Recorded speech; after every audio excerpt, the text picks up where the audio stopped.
মানতে হবে, ওদের ক্যারেক্টার দুটা কিন্তু জোস। এক্স্যাক্টলি, ওরা দুজনই ইউনিক। আর সব থেকে বেশি ইউনিক কে জানেন? কি? ওদের বন্ডিংটা। এই আমি একটু রাখতেছি, তোমার পরে কল দিতেছি। মাকে কমপ্লেন করছিস? বুদ্ধ নাকি? এত বড় হয়ে এসব সিলি বিষয়ে মাকে কমপ্লেন করছিস? তো তোমার কি? নেকা আমার তুমি তুমি করে বলছে দেখো। তো কি বলবো, আপনি? গাধা নাকি? আমি তোকে কি বলে বলছি? তোর ন্যাকামি শেষ হলে চল এবার তোর বন্ধু বান্ধব বানানোর ব্যবস্থা। কিরে ভাই, তুই আমাদের এনে এমনি বসায় রাখছিস? তাহলে তোরা রিলেশনশিপে গেছিস কেন? মানে আমরা আবার কিসের রিলেশনশিপে? মিমা আমার বেস্ট ফ্রেন্ড রে ভাই। আর তুই ওরে দেখ, ওরে দেখলে কোনো দিক থেকে মনে হয় যে ওর রিলেশনশিপ হইতে পারে। তাও যদি ওর কোনো বয়ফ্রেন্ড হয়েও যায়, তোর খারাপ লাগবে না তো? কি রে বল। না, আমার খারাপ লাগবে কেন? আর উল্টা এমন যদি কিছু হয় না, আমি তারাই থেকে ওর বিয়ে দিয়ে দিব না। যা। তাইলে ঠিক আছে। আমার ফ্রেন্ড নাফিস তোকে অনেক পছন্দ করে, কাল দেখা করতে চাই।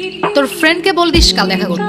কাল তাহলে সকাল সকাল চলে আসিস, দুজনে একসাথেই যাব। আমি যাবো কেন? তোর ডেট তুই যা। তোকে ছাড়া আজ পর্যন্ত কোথাও গিয়েছি? ঠিক আছে, যাবো না, যা। আই এম সো সরি, প্রথম দিনই লেট করে ফেললাম। আরে ব্যাপার না। ব্যাপার না কেন? আমি লেট করলে তো খুব চিল্লাইতে থাকুস। আপনি কিছু না বললে আমরা একটু কথা বলি।